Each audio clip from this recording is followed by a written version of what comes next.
नमस्कार, मैं हूं मनोज सैनी और आप हमारी खास पेशकश देख रहे हैं। बहस गरम है। मध्य प्रदेश में गुजरात विधानसभा चुनाव के नतीजे पर नए सिरे से बहस गर्मा गई। अब कमलनाथ ने बयान दिया है कि गुजरात का मध्य प्रदेश में असर नहीं होगा। तो क्या कांग्रेस ने कुछ अलग तैयारी की है?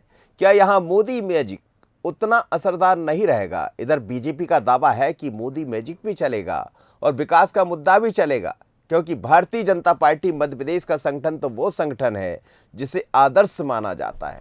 तो जरा देखते हैं वो खास खबर जिसके जरिए आज हम आगे बढ़ने वाले। एमपी में नहीं चलेगा गुजरात फार्मूला। कमलनाथ का नया बयान आया सामने। रणनीति की मिलने लगी झलक। 2023 के लिए तैयारी अलग। गुजरात विधानसभा में 182 सीटों में से 156 पर बीजेपी ने रिकॉर्ड जीत दर्ज की है। इस जीत की चर्चा एमपी में भी है। प्रदेश में 2023 में चुनाव होने हैं। ऐसे में बहस ये भी शुरू हो गई है कि क्या मोदी मैजिक मध्य प्रदेश में भी चलेगा? क्या बीजेपी यहां गुजरात की तरह कमाल करेगी? हालांकि इस पर अब कमलनाथ का नया बयान भी सामने आया है। मैं मानता हूं कि गुजरात में जो कारण थे उसमें से बड़ा कारण था कि वो गृह प्रदेश है मोदी जी का और अमित शाह का। सर ये जो उससे शिवराज सिंह चौहान मतदाता कुछ प्रभावित हुआ। छिंदवाड़ा में कमलनाथ ने साफ मैसेज देने की कोशिश की है कि मध्य प्रदेश में कांग्रेस को हराना आसान नहीं है। वैसे देखा जाए तो कमलनाथ की 2023 की स्ट्रेटेजी की झलक उनके ट्विटर हैंडल से मिलती भी है। पिछले कुछ दिनों से वो लोक लुभावन घोषणा करते दिख रहे हैं। 100 रुपए में 100 यूनिट बिजली देने का वादा हो, या पुलिस कर्मियों को वीक ऑफ देने की बात, या फिर किसान कर्ज माफी, कांग्रेस घोषणाओं में लग चुकी है। ट्विटर की झूठी चिड़िया आज फिर उड़ गई। उनने वादा किया था, राहुल गांधी ने वादा किया था 10 दिन में कर्जा माफ। 1 2 3 4 5 6 7 8 9 10, अब 1.25 साल मौका दिया, उस पर नहीं कर पाए। भाजपा को इतना अच्छे से अगर कमलनाथ जी जानते हैं तो कमलनाथ जी को ये भी पता होगा कि गुजरात हो कि मध्य प्रदेश हो कि दिल्ली हो, कोई भी प्रदेश हो, भारतीय जनता पार्टी का संगठन पूरे देश में अगर किसी जगह आदर्श संगठन, कैडर की सबसे ज़्यादा मजबूती, और भारतीय जनता पार्टी पूरे देश में जिस मॉडल को हमेशा मानती है, जिसके आधार पर काम खड़ा होता है, वो मध्य प्रदेश की भारतीय जनता पार्टी का कैडर और संगठन के मॉडल है। अगले विधानसभा चुनाव में कमलनाथ जी को ये पता चलेगा कि गुजरात जैसे नतीजे और जिस प्रकार से गुजरात में नतीजे आए हैं उसमें संगठन का, पार्टी के कैडर का, उसके साथ साथ जिस चीज़ का सबसे बड़ा योगदान है वो जनता के विश्वास का है। बेशक एमपी के राजनीतिक मुद्दे गुजरात से अलग हैं, लेकिन यहाँ भी बीजेपी के मुकाबले कांग्रेस का संगठन कमजोर है। वैसे कांग्रेस को राहुल की भारत जोड़ो यात्रा से भी उम्मीदें हैं, लेकिन एमपी में सीएम फेस शिवराज है। बीजेपी के पास पीएम मोदी, अमित शाह और ज्योतिरादित्य सिंधिया जैसे स्टार प्रचारक भी हैं। ऐसे में 2023 की सियासी जंग में बढ़त हासिल करना कांग्रेस के लिए 2018 की तरह आसान नहीं होगा। Bureau report, Bansal news, Bhopal. तो क्या जैसा कमलनाथ कह रहे हैं कि मध्य प्रदेश में गुजरात का फार्मूला नहीं चलेगा? क्यों? हालांकि उन्होंने ये भी माना है कि मोदी एक चेहरा थे वहां पर, मोदी के वो लोग मानते हैं गुजरात में, उन्होंने साफ कहा। लेकिन क्या मध्य प्रदेश में वो सब चीज़ें अलग है? पर यह भी सच है कि मध्य प्रदेश का संगठन अलग है। मध्य प्रदेश में बहुत कुछ गुजरात से अलग पाया जाता है, लेकिन गुजरात से लगी बॉर्डर है मध्य प्रदेश की, तो असर तो यहाँ दिखेगा। अब कितना असर होगा और कमलनाथ जी ऐसा क्यों कह रहे हैं, इसी को समझते हैं। आज मेरे साथ 2 मेहमान जुड़ रहे हैं। धैर्यवर्धन शर्मा जी है, भारतीय जनता पार्टी के नेता, और साथ ही स्वदेश शर्मा जी है, कांग्रेस के प्रवक्ता। आप दोनों मेहमानों का बहुत स्वागत है। और स्वदेश जी बहुत खूबसूरत लग रहे हैं सर, बहुत अच्छे लग रहे हैं आप। स्वदेश सर, मैंने कहा बहुत अच्छे लग रहे हैं आप। जय जयकार सर, मैं ये जानना चाह रहा हूं कि कमलनाथ जी कह रहे हैं कि ये भी उन्होंने माना कि हाँ मोदी का चेहरा था गुजरात में, तो लोग उनकी बात माने, पर मध्य प्रदेश में ऐसा नहीं होगा, पर यहाँ तो शिवराज जी का चेहरा है। देखिए, आपने ऐसा सवाल किया है जो सवाल मध्य प्रदेश के लिए तो वास्तव में लागू नहीं हो सकता। क्यों नहीं हो सकता? अभी अभी हमने देखा कुछ उपचुनाव हुए, एमसीडी दिल्ली में भाजपा की सरकार थी, हिमाचल प्रदेश में भाजपा की सरकार थी, गुजरात में भाजपा की सरकार थी। भाजपा 2 राज्यों में 2 जगह चुनाव सरकार की चली गई, एमसीडी चली गई दिल्ली और हिमाचल में कांग्रेस की सरकार बन गई। गुजरात भले ही वो जीत गए। 7 हुए बाई इलेक्शन, 7 में से 5 भाजपा हारी और 3 कांग्रेस जीती, चाहे वो छत्तीसगढ़ का हो, राजस्थान का हो। कुल मिलाकर के ऐसी स्थिति भाजपा के साथ है कि भाजपा का ग्राफ गिरता चला जा रहा है। मध्य प्रदेश की बात करें तो माननीय कमलनाथ जी के नेतृत्व में जो सिर्फ 15 महीने सरकार रही और काम करने का अवसर सिर्फ 11 महीने मिला। कुछ इलेक्शनों में समय चला गया, आचार संहिता में चला गया, कुछ ये सरकार जब ये गिरा रहे थे, कोरोना की तैयारी कमलनाथ जी कर रहे थे, लेकिन इनको तो सरकार की पड़ी थी, इन्होंने सरकार गिरा के सरकार बना ली अपनी। तो जो वादे, जो वचन कांग्रेस ने दिए थे, उन वचनों पर कांग्रेस काम कर रही थी। इन्होंने खुद स्वीकार किया विधानसभा में, ये रिकॉर्डेड बात है। कमल पटेल जी माननीय कृषि मंत्री हैं, उनकी आप अभी देख लीजिए, 27 लाख किसानों की कर्ज माफ़ी का उन्होंने सर्टिफिकेट दिया है, मतलब उन्होंने माना है 27 लाख किसानों की कर्ज माफ़ी हुई है। रहा सवाल 100 रुपये में 100 यूनिट बिजली देने का काम माननीय कमलनाथ जी ने किया, सब लाभान्वित हुए, पूरा प्रदेश जानता है इस बात को। तो हम जिस दिशा में काम कर रहे थे, माननीय कमलनाथ जी जिस दिशा में काम कर रहे थे, वो दिशा अगर पूरे 5 साल चलता हो कार्यकाल, तो मध्य प्रदेश की सूरत। लेकिन सर कमलनाथ जी ये कह रहे हैं कि चेहरा वहां पर मोदी का चला, अब मोदी जी का चेहरा क्या मध्य प्रदेश में नहीं दिखेगा? वो यहाँ आएंगे, हाँ, नहीं दिखेगा, नहीं दिखेगा। अगर दिखता तो हिमाचल में दिख जाता, 20 सभा कर ले यहाँ। देखिए, अगर दिखता तो हिमाचल में दिख जाता, अगर दिखता तो एमसीडी दिल्ली में दिख जाता, जहाँ प्रधानमंत्री महोदय का बंगला है। कुल मिला करके नहीं दिखा। वो वहाँ के लोकल निवासी हैं, वो वहाँ उस राज्य के हैं। दिख गया क्या? चाहे वो अमित शाह जी हो, एमसीडी में आपका दिख गया, चाहे माननीय एमसीडी में आपका चेहरा दिख गया, खत्म हो गए वहां पर। लेकिन हमने हिमाचल सरकार बनाई, तो भाजपा ने चीनी। उन्होंने और बताइए, हमने छत्तीसगढ़ का बाई इलेक्शन जीता, हमने राजस्थान का बाई इलेक्शन जीता।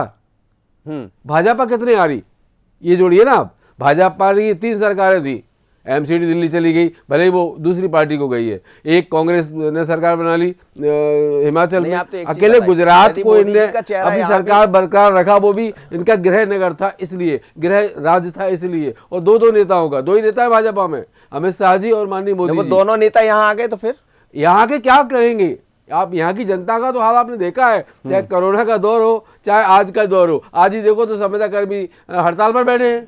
तो आज मोदी साहब क्या कर लेंगे? अगर सुनिए, अगर मोदी जी कर लेते, अगर 1 वर्ष में 2 करोड़ रोजगार का वादा मोदी जी ने किया था, उसे पूरा कर देते तो तो जनता उनकी बात सुनती। अगर वो हर खाते में 15 लाख डालने की बात जो की थी, वो अगर कर देते, शिवराज जी कह रहे थे 1 2 3 4 5 6 7 8 9 10 आपका खाते में पैसा पूरा डल जाता, तो फिर 27 लाख किसानों का कर्जा आपने सुना नहीं? सॉरी मैंने सुन लिया, पहले ही कहा 27 लाख किसानों का कर्जा, तो जादू मंत्र नहीं होता साहब, एक प्रोसेस होती है। उस प्रोसेस के तहत इन्होंने जो जिस कर्जे में लगा हुआ प्रदेश दिया था, उस कर्जे से मुक्ति पाना, किसानों का कर्ज माफ करना, ये कोई विजन वाला मुख्यमंत्री कर सकता है? वर्धन जी, गुजरात मध्य प्रदेश नहीं बन पाएगा, गुजरात में चेहरा मोदी जी का नहीं चलेगा, वहां अलग बात थी, वो कह रहे हैं कमलनाथ जी। देखिए, हाफिल कांग्रेस को 1% वोट अधिक मिला और हिमाचल में इनको थोड़ा सहारा मिल गया कि ये गरजने बरसने की बातें कर रहे हैं। अभी आप कह रहे थे स्वदेश शर्मा जी कि बीजेपी को कांग्रेस ने हराया, तो एमसीडी में तो आप कहीं है नहीं, दिल्ली में, केवल हिमाचल में आपके साथ सीधा मुकाबला हुआ। एक सरकार को केवल कह रहे साहब केवल, जबकि पिछले विधानसभा चुनाव में गुजरात में कांग्रेस पार्टी और बीजेपी का लगभग नजदीकी मुकाबला रहा था। फिर ऐसा क्या हुआ कि आप बिल्कुल बाहर हो गए। और मैं बड़ी बात ये कह रहा हूं, हमेशा मैं दर्शकों के साथ एक साझा करना चाहता हूं ये बात कि नरेंद्र मोदी जी जाएंगे, क्या फर्क पड़ेगा क्या नहीं पड़ेगा, ये पूरा देश जानता है कि उनका अपना बड़ा व्यक्तित्व है, वो उनकी बात रखने का अपना एक तरीका है जिससे वोट प्रभावित होता है, मन में बहुत सकारात्मकता का भाव आता है और अनेक प्रकार के संशय और डाउट्स होते हैं, वो सब क्लियर होकर के बीजेपी के पक्ष में मतदान करते हैं। पर मैं आपसे पूछ रहा हूं कि राहुल गांधी जी यात्रा निकालने में व्यस्त रहे, उन्होंने हिमाचल में यात्रा क्यों नहीं निकाली? उन्होंने गुजरात में यात्रा क्यों नहीं निकाली? जरूर बताऊंगा। और भी जगह वो क्यों नहीं गए, मुझे बताइए ना आप। गुजरात में जमानत जब्त होने की स्थितियां बनी, अपनी बात पूरी कर लीजिए, फिर एक एक बात का जवाब। बहुत सारे उम्मीदवार आपके तीसरे नंबर पर आए। बहुत सारे आपके उम्मीदवारों का शर्मनाक प्रदर्शन रहा है, बेहद शर्मनाक प्रदर्शन रहा है। क्या उनको ये लग नहीं रहा था कि हमारा सेनापति जो दूसरे राज्यों में यात्रा निकाल रहा है, हम युद्ध काल में पड़े हुए हैं, संकट काल में फंसे हुए हैं, वो आकर के हमारी मदद करे? तो ये कैसी पार्टी है? और स्वदेश शर्मा जी एक बात समझ लीजिए, देखिए सोना सोना होता है, वो चाहे मध्य प्रदेश की जमीन के नीचे मिले, चाहे दक्षिण अफ्रीका की जमीन के नीचे मिले, चाहे झारखंड के नीचे मिले, सोने की वैल्यू में 19-20 का अंतर हो सकता है, पर गोल्ड इज गोल्ड। तो गोल्ड, भारतीय जनता पार्टी का जो संगठन है ना, वो गोल्ड है, 24 कैरेट खरा सोना है जी। अगर हम हर दूसरे राज्य में अपना परिश्रम और कार्यकर्ताओं के जो हमारी एकात्मता है उसके कारण से परिणाम लाने में सफल होते, तो मध्य प्रदेश तो हमेशा से नंबर 1 रहा है संगठन की दृष्टि से। जरूर जरूर जी जरूर, जी ठीक है। देखिए, स्वदेश शर्मा जी, सैनी साहब- संगठन का खेल है पूरा। सैनी साहब, भाजपा अगर गोल्ड होती तो ये गोल्ड के अध्यक्ष कौन है? नड्डा साहब। नड्डा साहब का राज्य कौन सा है? हिमाचल प्रदेश। तो पूरी सुपड़ा साहब इनका वहां हुआ कि नहीं हुआ? अब अगर गोल्ड होती तो गोल्ड वहां दिख जाता। सुपड़ा साफ नहीं हुआ सर, वो कह अरे रहे साहब, हैं सरकार 1% हमारी वोट बन गई ज्यादा तो मिला है। सुपड़ा आप ही मान लीजिए, 1% सरकार हमारी बन गई। 1%, 2% की बात नहीं होती, सरकार की बात होती है। आपने तो खरीद फरोख्त से सरकार बना ली, पर सरकार तो आपकी है मध्य प्रदेश में। और राज्यसभा इस बात की बात करते हो, 2018 में भाजपा के अध्यक्ष हुआ करते थे अमित शाह साहब, जी। वो यहाँ मध्य प्रदेश भोपाल में आए थे। यहाँ क्या बोले थे? अब की बार 200 पार। हद क्या हुआ था सबने देखा। तो ये बड़बोलापन, 24 घंटे चुनावी मोड में रहना, ये सब जनता जान चुकी है। काट के हांडी 1-2 बार चढ़ सकती है, बार बार नहीं चढ़ सकती है। देश की जनता जान चुकी है, मोदी साहब को भी जान चुकी है। आज युवा परेशान है, बेरोजगार परेशान है, महंगाई का आलम यह है कि आज 1 लीटर पेट्रोल भरवाने के लिए छोटा सा कार्यकर्ता, छोटा सा आम आदमी अपने बच्चे को स्कूल छोड़ने अपनी बाइक से नहीं जा पाता, कहता है वो लिफ्ट लेके चले जाओ बेटा। परिस्थितियां बद से बदतर हो चुकी है। देश कहां पहुंच गया है? मात्र 101 पूंजीपति ऐसे हैं जो जिनकी ग्रोथ लगातार हो रही है। रघुनाथ राजन जो पूर्व गवर्नर थे, उनने भी लिखा है और कहा है कि देश के हालात ऐसे हैं कि कुछ चुनिंदा उद्योगपति लगातार बढ़ रहे हैं, और जो मिडिल क्लास बिजनेसमैन है, मिडिल के साथ उद्योगपति है या आम नागरिक है, उसका हाल नोटबंदी से, जीएसटी से ऐसी कमर टूटी है कि आज तक खड़ा नहीं हो पाया। अगर ऐसा ही था तो किसी चुनाव में आपने प्रधानमंत्री महोदय को या किसी को देखा कि वो नोटबंदी को अच्छी मानते हैं? तो नोटबंदी के नाम पर वोट क्यों नहीं मांगा? जीएसटी पर वोट क्यों नहीं मांगते? सर उसके नाम पर कितने चुनाव हो गए? उत्तर प्रदेश की सबसे बड़ी सरकार ही नोटबंदी के बाद बनी थी। बाद बनना, पहले बनना नहीं। नोटबंदी पर चुनाव वोट मांगा कभी? नोटबंदी की तारीफ की। अच्छा, नोटबंदी के फायदे क्या हुए? अभी भाजपा के प्रवक्ता से मुझे आपने नोटबंदी की अच्छा, नोटबंदी का फायदा क्या हुआ? नोटबंदी का फायदा देश को क्या मिला? आप बता दीजिए। भाजपा के प्रवक्ता मध्य प्रदेश के दर्शकों को बता दें, नोटबंदी से क्या फायदा हुआ? बता दीजिए देववर्धन जी। मैं नोटबंदी पर नहीं जाना चाहता हूं, लेकिन बता दीजिए। बता दो फायदा क्या हुआ?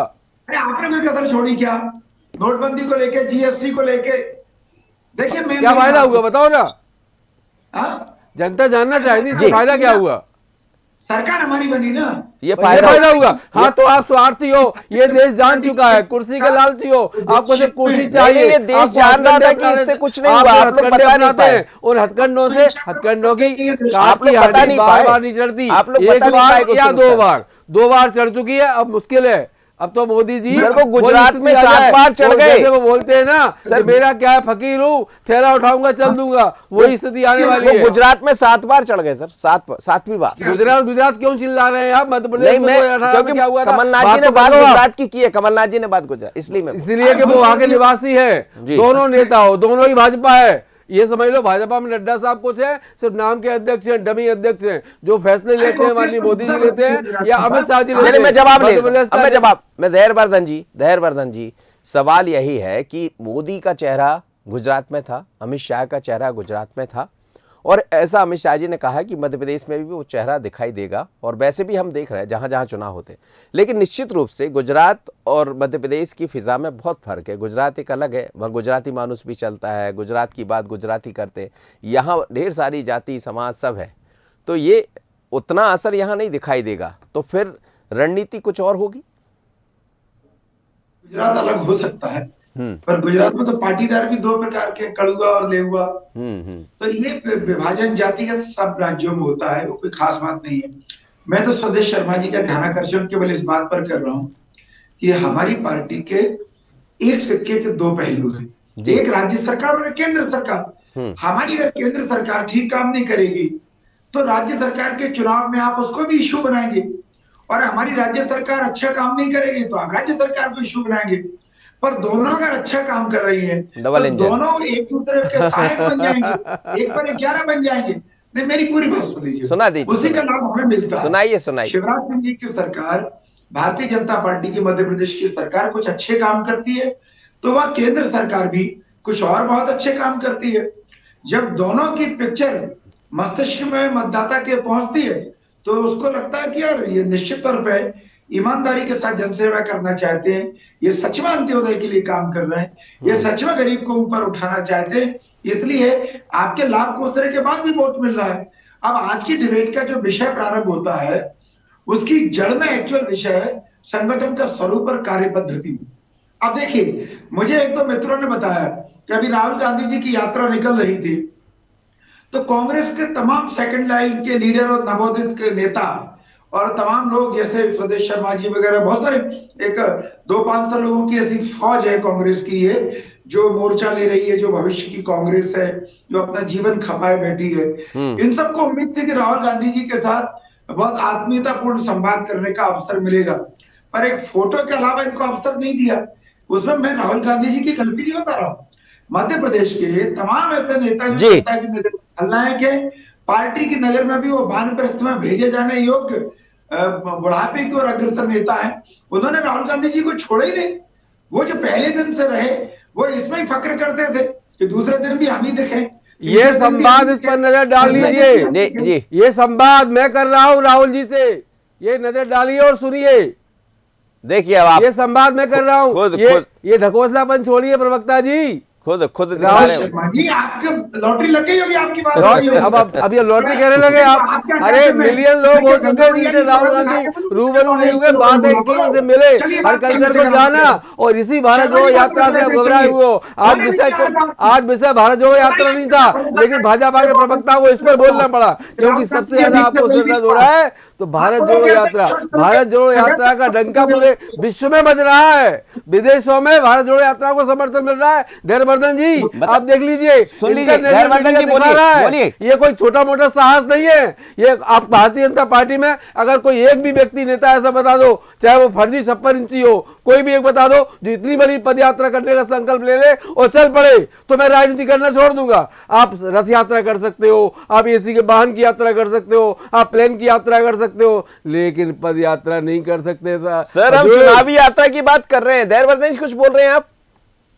नहीं, नतीजा 9 दिन चले 2.5 कोस यात्रा क्यों की जा रही है? वो हिमाचल जीत गए, यात्रा के परिणाम क्या इसलिए कि 2014 से देश का ताना बाना टूटता नजर आ रहा है। भरोसा पैदा करें हिंदू और हमारा कैडर मूल मुद्दे पर आ जाए। आपकी तकलीफ को समझता है, आपके लिए हम लड़ेंगे भिड़ेंगे, और कांग्रेस के कार्यकर्ता का जो मनोबल टूटा हुआ है अपनी लीडरशिप के टूटा रहा, बहुत उत्साहित है। हमारे जैसे 60 वर्ष के लोग राहुल गांधी के साथ लगातार पूरे मध्य प्रदेश में पैदल चले, मनोबल टूटा होता तो हाथ पैर टूट जाते, बिस्तर पे गिर जाते, 20 किलोमीटर 25 किलोमीटर रोज चले। सुनने दीजिए ना जरा, दर्शक सुन पाए ना, समझ तो आए क्या बोल रहे हैं। मैं ही नहीं समझ पा रहा, दर्शक क्या समझेंगे, मैं समझ रहा हूँ थोड़ा सा। चर्चा कर लेते हैं, मैं कुछ कह रहा हूँ तो मेरी बात। स्वदेश शर्मा जी, आप एक चीज मानते हैं कि मोदी जी का चेहरा है? मेरा एक सवाल आपसे, मानते हैं? देखिए, मोदी जी का चेहरा सिर्फ गुजरात में काम भले ही आ गया, लेकिन यहाँ अमित शाह ने 2018 में प्रयोग कर लिया था। उनकी वाणी, उनके नारे, उनके खोखले बातों को जनता ने नकार दिया था। मध्य प्रदेश में कांग्रेस की सरकार बनी थी और कांग्रेस आज वन बूथ 10 यूथ के फार्मूले पर जो काम कर रही है, जो भारत जोड़ो यात्रा चल रही है, इससे भाजपा घबराई हुई है। विषय कोई भी हो, आपको पता है आपके पास भी एक चेहरा और था, ज्योतिरादित्य सिंधिया का वो चेहरा था, याद कीजिएगा चुनाव। अब वो सच्चाई भी सुन लीजिए पूरी। चेहरा था कि नहीं? सिंधिया जी को युवा का वोट मिला था कि नहीं उनके कारण? सिंधिया जी को मैं बहुत करीब से जानता हूँ। नहीं, वोट मिला था कि नहीं? कांग्रेस में तो सुन लीजिए पूरी बात जी। सिंधिया जी को 50 टिकट दिए गए थे विधानसभा के, अगर न दिए गए होते तो किसको लेके वो भाजपा में जाते? कांग्रेस ने उनको बहुत बड़ा नेता बनाया। कांग्रेस को बात तो सुन लीजिए पूरी, आपके समझ में आ जाएगी जो मैं कहने जा रहा हूँ। अगर सिंधिया जी इतने ही ताकतवर होते तो बाई इलेक्शन में ग्वालियर पूर्व 16 जो महल का विधानसभा क्षेत्र है, धैर्यवर्धन जी अच्छे से जानते हैं, महल में जहां सिंधिया जी और उनकी पत्नी दोनों भाजपा के मुन्ना लाल को वोट डालने आए थे और वहां कांग्रेस का प्रत्याशी सतीश सिकरवार जीता था। जो व्यक्ति अपनी विधानसभा नहीं जिता सकता उसको कैसे कह सकते हो आप कि संभाग का बड़ा नेता हो सकता है? ये कांग्रेस की देन थी, ये शिवराज सिंह चौहान के प्रति लोगों की नाराजगी थी और आज नाराजगी बढ़ के चौगुनी हो गई है। सिंधिया जी भी शामिल हो गए, उस नाराजगी का हिस्सा बन गए। अब आने वाले समय में ग्वालियर चंबल संभाग में कांग्रेस परचम लहराएगी। मध्य प्रदेश में उनको लग रहा है कि उनके पास मोदी जी का चेहरा है, शिवराज का चेहरा है, ज्योतिरादित्य सिंधिया का चेहरा है, जो चेहरा आपके पास था वो उनके पास है, इसलिए यहाँ तीनों चेहरे चलेंगे। हमने चेहरे का बता दिया ना, हासिल क्या होगा कि अपनी विधानसभा धैर्यवर्धन शर्मा जी कोई चेहरा नहीं चलेगा ना। अगर चेहरा ही होता तो एक छोटे से कार्यकर्ता से, इनकी पूरी लोकसभा की बात कर रहा हूँ गुना की मैं, केपी यादव से सिंधिया नहीं हारे होते अगर इतने पावरफुल होते तो। आप बता दीजिए ना, मोदी का जादू था ना वहां पर, क्या मोदी चल रहा। अब इसमें मोदी हो गए, सिंधिया खत्म हो गए, लोकसभा खत्म है, ये तो आपने मान लिया ना कि सिंधिया खत्म है और मोदी को मध्य प्रदेश नहीं जानता। अब आप जवाब सुन लीजिए जी, धैर्यवर्धन सुनाइए। देखिए मनोज साहब जी, हम एक नारा हमारे चलन में हुआ करता था भारतीय जनता पार्टी में, सही दिशा स्पष्ट नीति, भाजपा की सबसे प्रीति या भाजपा से सबकी प्रीति। तो हमारी नीति बहुत स्पष्ट है, हमारा एजेंडा बड़ा साफ है, हम जनता के मनोकूल आचरण करते हैं, उनकी भावना के अनुरूप चल रहे हैं, उनके जीवन को सरल बनाने के लिए दोनों सरकारें लगातार काम कर रही हैं। अब सरकार का जो मुखिया है वो जब जनता की भावना के अनुरूप काम करेगा तो चहेता क्यों नहीं होगा, और यदि वो चहेता है तो उसकी मास अपील है, उसको क्या कांग्रेस के लोगों के कोसने से कोई फर्क पड़ेगा? इन्होंने कितना बुरा नहीं बोला मोदी जी का, आप मुझे बताइए, चाहे गुजरात हो या दूसरे राज्यों, रावण कहा, मौत का सौदागर कहा, और भी इतने घटिया घटिया शब्द हुए कि मुझे उनको उच्चारण करने में बहुत तकलीफ हो रही है। और उसका रिएक्शन समाज में हुआ कि नहीं, मुझे बताइए। अगर ये सच होते, ये अगर ठीक होते तो जनता के साथ खड़ी होती, बदजुबानी के खिलाफ जनता खड़ी होती। हिमाचल ने क्यों नहीं माना बदजुबानी उसे? मोदी जी बहुतायत में स्वीकार, दिल्ली की एमसीडी ने क्यों नहीं माना? 7 बाई इलेक्शन हुए, वहां क्यों नहीं माना? गुजरात ने क्यों मान लिया? आप कहाँ हो? अरे एमसीडी तो हमने एक सरकार छीनी आपसे साहब।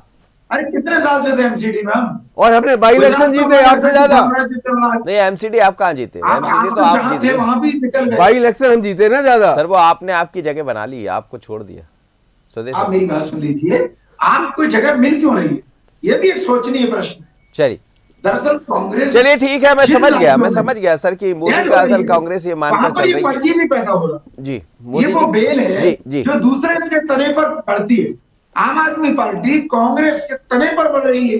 कांग्रेस का जो वो तना तो थोड़ा सा आपसे भी जुड़ गया, वो तना तो आपसे भी जुड़ गया, मध्य प्रदेश में तो आपसे भी जुड़ा। अरे उसने इन लोगों की राजनीति खराब कर दी साहब। चलिए, बहुत बहुत धन्यवाद धैर्यवर्धन जी आपका, सतीश शर्मा जी आपका। लेकिन मध्य प्रदेश में 2023 के चुनाव को लेकर कमलनाथ ऐसा मानकर चल रहे हैं कि यहां गुजरात से अलग चीजें होंगी। गुजरात में चल गया मोदी जी का चेहरा, मध्य प्रदेश में नहीं चलेगा। लेकिन भारतीय जनता पार्टी की तैयारियां यही है कि चेहरा मोदी जी का भी रहेगा, शिवराज जी का भी रहेगा, और दो चेहरे के सामने एक नया चेहरा ज्योतिरादित्य सिंधिया भी इस बार कांग्रेस की जगह भारतीय जनता पार्टी के साथ है।